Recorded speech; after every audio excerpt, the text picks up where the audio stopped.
So hi, Will and Guys Podcast. I'm Shane. I'm Glory. And we're here with. I'm Jay. I'm Cole, and we're Trench. And with some questions to say about their upcoming album, Between Inverted Worlds. So congrats on that, by the way. How do you feel about the response to the announcement so far?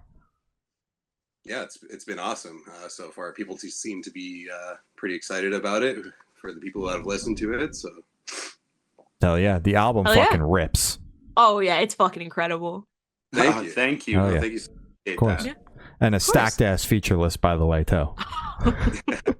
Yeah.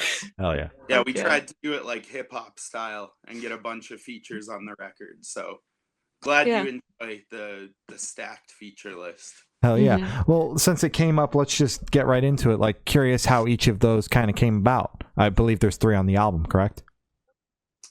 There's 4 on the album, I guess. Yeah. Yeah. Maybe you can talk about that. Yeah, we have 4 features on the album. Pretty much they're all our friends, to be honest. Andrew from Comeback Kid. I mean, I've known that dude for most of my life.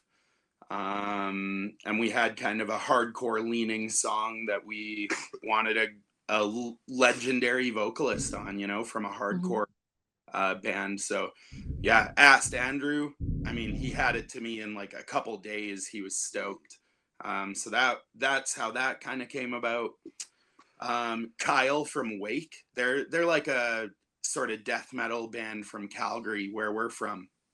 So we've known Kyle for years and years, and same thing. We just asked him and showed him the song, and he actually came to like our little studio in the city and recorded his verse there. And then Johannes from Cult of Luna. Cult of Luna, they put us on like a top 10 list last year of theirs, and we heard about it, which was insane. And I kind of just like cold messaged Johannes on Instagram, and I was like, "Hey, buddy, like I hear you enjoy our band. Like, we love your band, obviously. Like Cult of Luna, legends, right?" Yeah. So yeah, we just got to talking, and they ended up bringing us out to the UK and playing a festival called Beyond the Red Shift, and that's a festival that Johannes curates. So yeah, he brought us out, and we hung out with him and just kind of broke bread with him, and yeah, That's bonded. awesome. And we were like, "Yo, we need this guy on the record," and he was Mhm. more than happy to do it. So yeah, his feature's nuts. And then Dallas Green, City in Color. I've known Dallas and Matt Kelly. Matt Kelly, he also plays in City in Color. He does like the pedal steel on that song. I've known Matt pretty much my whole life. Grew up playing in bands with him, and met Dallas through Matt maybe about a decade ago or so.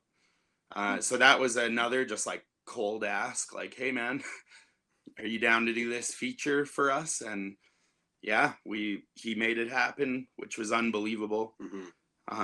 So all just our homies.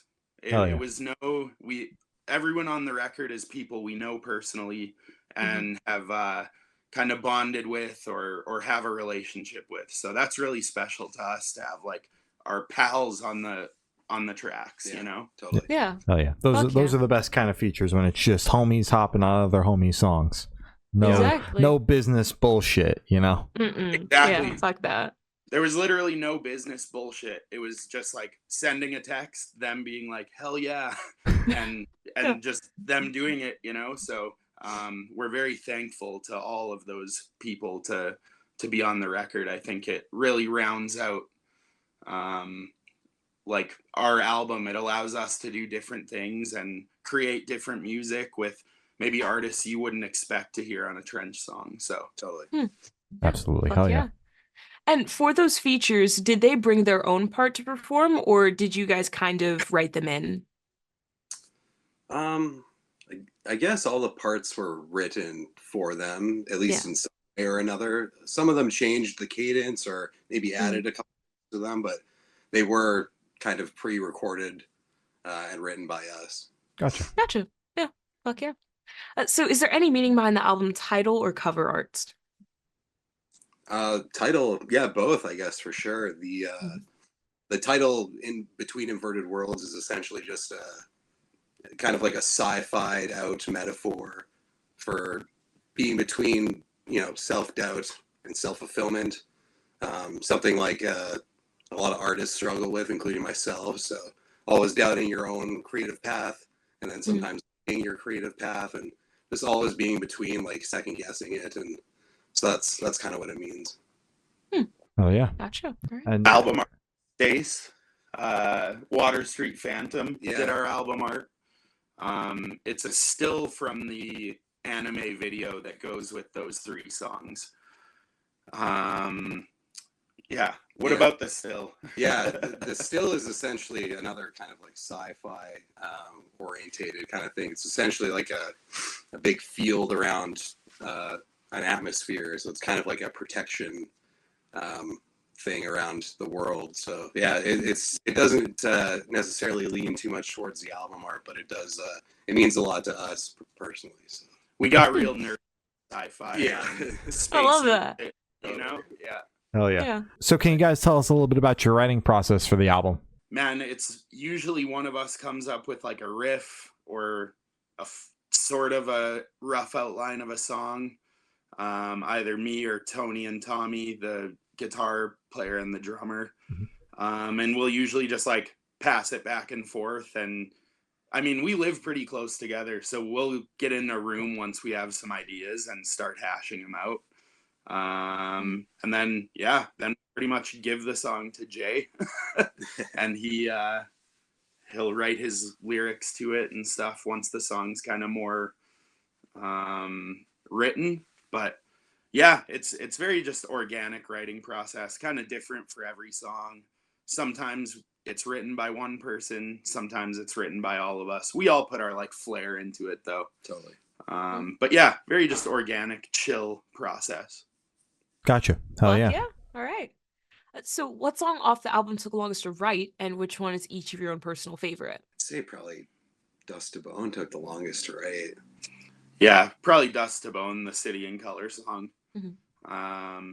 Really intently made that like Yeah. a City in Color, a song that Dallas could sing over, So we probably put the most time into that song. It's also like one of our longer songs we've ever written, which isn't saying much because it's only like 3.5 minutes or something.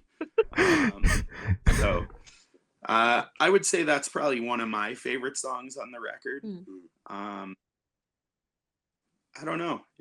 There's a song called Blossom 3 on the album that's not released yet, but it'll come out when the album does. That's another one of my favorites too. Yeah, I think Blossom 3 is my favorite song. It's so outside of our box, and it lyrically probably means the most to me too. But I would say Dust to Bone with the City in Color guys is probably a close runner up as well. So hell yeah, those are bangers. So how did the track list for the album come about? Did you guys write the opener be the opener, close be a closer, shuffle around and see what fits? What was that process like? I think it was pretty organic. Like, I think, when we did write, Between Inverted Worlds, we wanted it to be the opener. And I think when we wrote Blossom 3, we were like, this will be a good ender. But I think everything else was pretty organic and kind of writing the record as it went, and trying to, give the record some ups and downs as well. So yeah, I think it was pretty intentional with the way that it landed. Gotcha. Yeah, Blossom 3 is such a closer because it is different from the rest of the record. I was listening. I'm like, this is the perfect closer for this kind of album. Hell yeah. Perfect. Right. I love that. I keep forgetting you guys have actually heard the record. Yeah, listen to the whole thing. Hell yeah. Yeah. I love that. Mm-hmm. So, would you guys be able to tell us where your headspace is at while you're creating the record? Yeah. You go first. I guess just when we need to write music, we're just like completely in the zone of writing music, like all 4 of us. We will be pretty much like 7 days a week be writing riffs and putting songs together and stuff like that, working on it in some capacity. I think we're always in the headspace to write music, but with tours and stuff, like we can't always be doing it, you know. So when we get into that headspace and we know we want to write an album or something, it takes us a while, you know. We do a lot of, we're very much perfectionists, so we do a lot of back and forth and a lot of like tweaking and stuff like that. But yeah, for the most part, we're all very much like ready to write pretty much all the time. Yeah. So that's where space is at, you know. It's just, you know, we all love writing music, so we're all happy when we're doing it, that's for sure. Yeah, even though the songs might be sad. Yeah, hell yeah. That's fair. Like, obviously, you know, playing shows around the previous release while also writing the next one is kind of how things have to go. So like, when you guys say it's time for the next thing, are you guys kind of blocking time out, or are you still kind of shifting between that headspace, you know, throughout the process, like still playing shows, still touring while writing? Or is it like, we're writing and that's it, like nothing else, no shows, like just solely focused on the next thing? It does seem that we do kind of do, when we do write a record, we're not playing as many shows. We are specifically trying to focus on writing the record or trying to write the next song, but they definitely do overlap, as of course. So, but I do find that when we are in writing mode, we tend to do less of the other stuff and try to like totally focus in on writing. We do so much like pre-production and so much thought goes into our shit that we can't really like have the mental capacity to do other things as well. So I don't know if other bands do that, but we definitely slow down on like the playing shows and all the other aspects of being in a band when we're writing. Gotcha. I feel like that's kind of the standard when it's at least an album time. Like, you know, you gotta lock in on the record, or else it's not going to be up to par. Yeah, 100%. This record was kind of hard because we did play some shows and some tours. And it's hard to write on the road, and like the writing would kind of stop while we get ready for the tour and stuff. So it took us a while to really hone in this record, you know. But yeah, I feel like the last 6 months or so we've been like really diligently just like finishing the album, trying not to play shows. Yeah, finished it right before we went out on our last tour, basically. Totally. Hell yeah. You mentioned briefly that you guys would kind of classify yourselves as like perfectionists while working on music. How do you kind of balance that strength of perfectionism with everything has to be perfect and in line and sound exactly how I want it to, versus prioritizing a timeline and actually not working yourself into a mess because perfection doesn't exist, and just trying to find that nice balance? How do you guys approach that? It's a great question. We pretty much like have to just force ourselves to walk away at literally. Some point, you know? Yeah. There's such a fine line between like working yourself into this like crazy madness of trying to perfect everything. So I think we keep each other honest, and we're like, listen, it's already as good as it's going to get. Like, we need to move on. You know what I mean? Because then we would never release anything.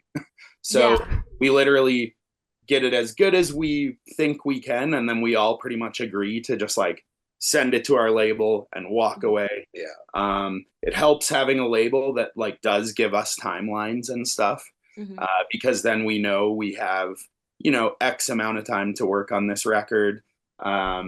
You know, we might have a month to make some final tweaks and stuff, but yeah, for the most part, it's just like throw your hands up, walk away. We've done everything we could do. Like, let's move on to the next one, you know? So yeah. The deadlines kind of save the perfectionism. Like, they definitely force you to just like, it's like Cole says, like, step away.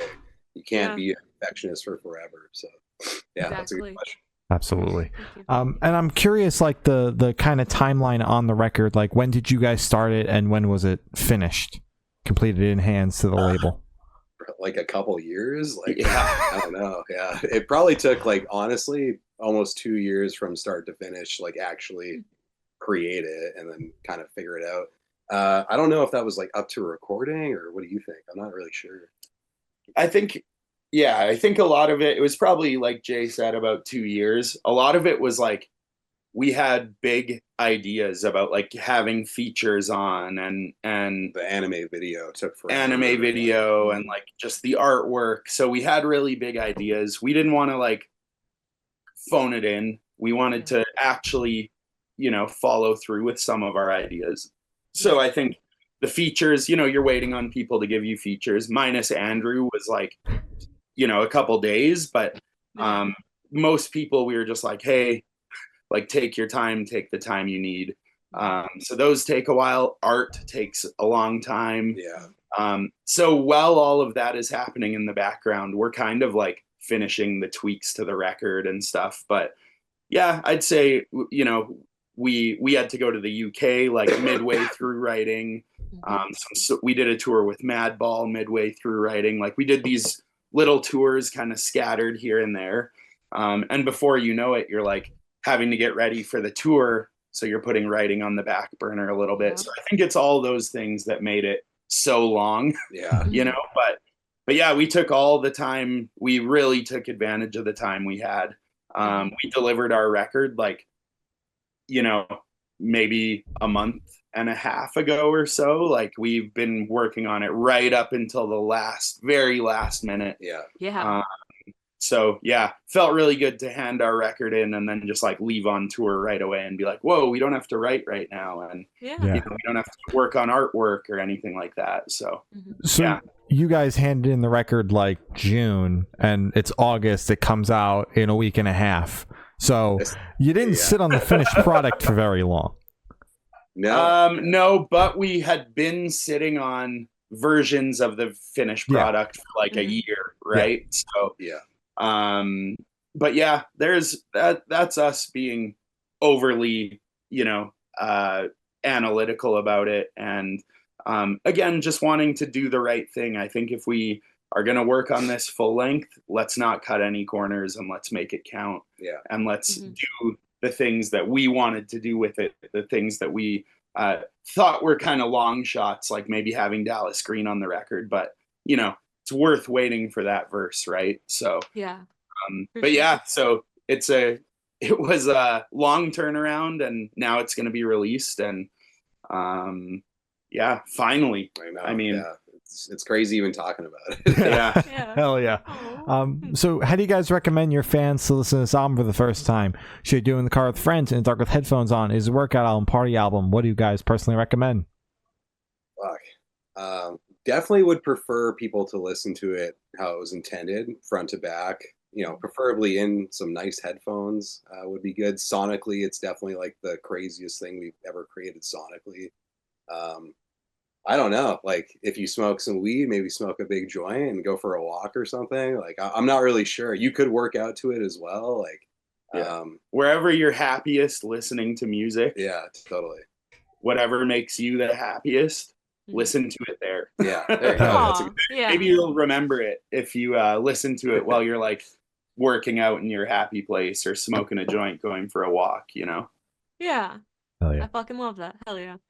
So this one should be super, super quick off top of your heads. I want you guys to describe this album for new listeners in 3 words. 3 words each, 6 total, no more, no less.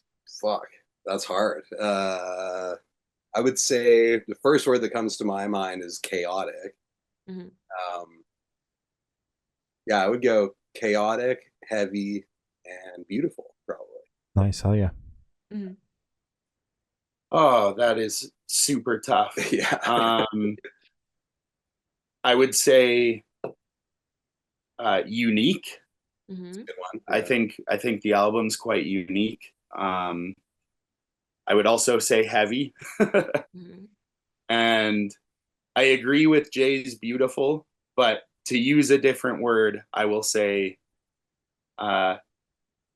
pretty. Yeah. Melodic, maybe. Yeah. Pretty melodic. I don't know. Yeah, I fucking love that. Oh yeah. Well so in that same train of thought, is there a certain feeling or emotion you want listeners to have while going through the album? It is such a roller coaster, honestly, that I don't know if you could just have one feeling, but I don't know.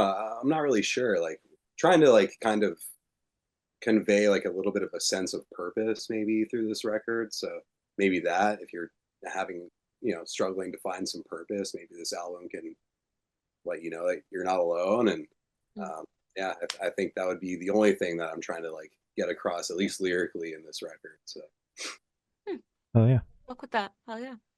So are you guys able to touch on any particularly challenging or standout moments during the creation of this album, positive or negative? I think the challenging part was creating something that Dal would actually find interesting enough to sing on. I think, although it did come quite naturally to us to write that song for him, but I think just like trying to send a song to like one of your heroes is like pretty daunting. Yeah. So I think that was maybe the most challenging part of the record. But I don't even know if challenging is the word, because I think we did it pretty organically. So I don't know. What do you think? I think the most challenging part for me was like stepping outside of the box I'm used to with like guitar playing and music writing. Trying to like consciously make something that I would want to listen to, or the other guys in the band, we all would want to listen to, you know? And I think I can speak for Tony and Tommy too. And I'm like, we really like tried to do interesting shit on the record. And for me, that was challenging. I find like the playing is way more difficult than any other record we've made. 100%. So trying to like pull it off live and stuff is like, it's making it way more fun for me. Yeah. Because it is harder, you know? So for me, that was a challenging part. I also agree with Jay, like trying to write songs that these features will fit nicely into can be challenging. But I mean, challenge accepted. We're all about that. Like, that's why we think we write the music we do, is because we're always trying to like push our own boundaries kind of. So yeah. Totally. Hell yeah. Oh, yeah, love it. So for this question, I want you guys to picture you're on tour. You're at a gas station for a rest stop. What is your snack of choice? Neither of us eat meat. Jay's vegan, so he actually has even less that he can pick from at a gas station. I get it. Me too. I on our last tour, I was like eating protein bars pretty much every gas station. I'd buy like 4 or 5 of them and just like have them in the back pocket, you know. I try not to eat gas station food. It's hard. Yeah, what would you even get, bro? I'd say the thing that I'm getting at, let's just say an American gas station, because that's what we just did. I'm getting a Gatorade Zero cucumber lime flavor. And I'm going to get a bag of chips probably, because that's the only thing that I can eat at a gas station. So, yeah, probably Doritos, maybe barbecue Doritos, if we're getting specific. Yeah. All right. Hell yeah. There was a lot of chips and protein bars for breakfast on the last tour we just did, you know? It's a balanced diet. Yeah. American gas stations have Uncrustables sometimes. Yeah. Like those little peanut butter jam sandwiches. I ate some of those. Those were pretty good. Exactly. Hell yeah. Exactly. Hell yeah. I feel like the other guys in our band were eating like kings at gas stations, though. They would just find like a shitty burger or something at a gas station. Oh yeah, they would go for it for sure. Like God bless them. Like the hot dogs and shit. Yeah, dude. Yeah. Or like, pizza slices and stuff like that. The worst. Not for me. Full gas station diet. Have you guys experienced like a Wawa or a Sheetz before? Yes. Yeah. Those, see, that's different. That's like, not gas station food. Yeah, that's actually like delicious in my. That's real food. Yeah. Totally. We don't even have gas stations or anything like that in Canada. Like when you go to a gas station in Canada, it's just like a fucking, it's like a 7-Eleven style with no food. Like it has nothing. So to go into like a Sheetz or like a, something like that, it's pretty crazy for us. Yeah. It's fucking awesome. Yeah. And actually, on the topic of food, if the band was a dish, what dish would the band be and why? If the band was a dish. I don't know. That's crazy. I feel like everyone eats a lot of pizza. We'd probably be like some weird pizza, like a pizza that has like weird toppings on it or something. Yeah, it'd be like a quarter of it would be vegan for him. A quarter would be cheese for me. Yeah. Okay. And then half of it would be like pepperoni and various meats for the other guys in the band. 100%. I think pizza's a good one. Yeah. Let's say pizza. Yeah. Hell yeah. And for the last couple questions, we're going to shift completely away from music and go straight to death row. Boom. So if you're on death row, what would your last meal be with a drink? I would go like homemade, like baked mac and cheese, Ooh. like breadcrumbs, crispy, really delicious, and probably like a massive glass of red wine. Damn. Yeah. Nice. Hell yeah. Or a whole bottle of red wine. If I'm about to die, Yeah, like fuck just it. Yeah. let me die drunk, please. Exactly. all You're the not way. driving. Man, yeah, that's a great answer. Uh, I think for me, my partner makes this like vegan butter chicken sauce. Ooh. I think I would do just like some fried tofu with some vegan butter chicken, and then probably a massive Diet Coke, and also maybe a Gatorade Zero cucumber lime. Sneaking that in there. All right. You're riding hard for this cucumber flavor. I got to try it.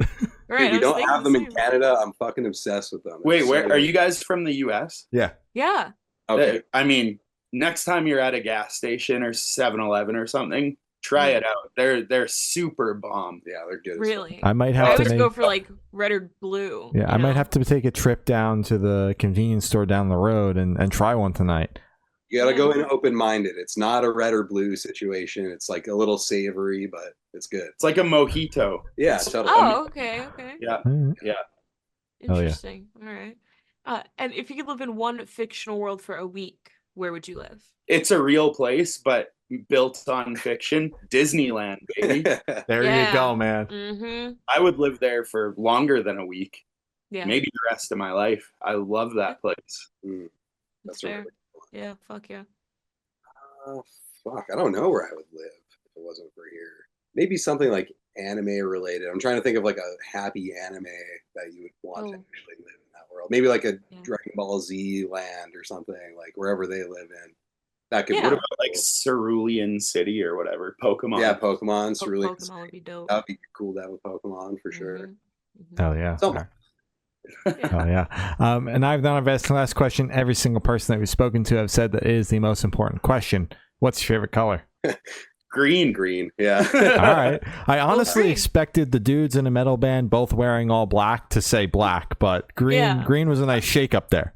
Black isn't a color though, so you guys already skipped that whole monologue that I had prepared. So that's great. There we go. I love it. Oh yeah. Green all day. Love it. Hell yeah. So as I said, that's all the questions we have today. Is there anything that you guys would like to plug? I guess we just like to plug our record. If there's anyone out there listening that hasn't heard of us, we're Trench. Our new record's called Between Inverted Worlds. It's coming out August 16th. in a week and a bit here. So yeah, if you could listen to that and tell us what you think, that'd be awesome. Hell yeah. All right. Well, thank you, yourselves, guys. Been Jay and Cole from Trench, and we have been the Good Noise Podcast.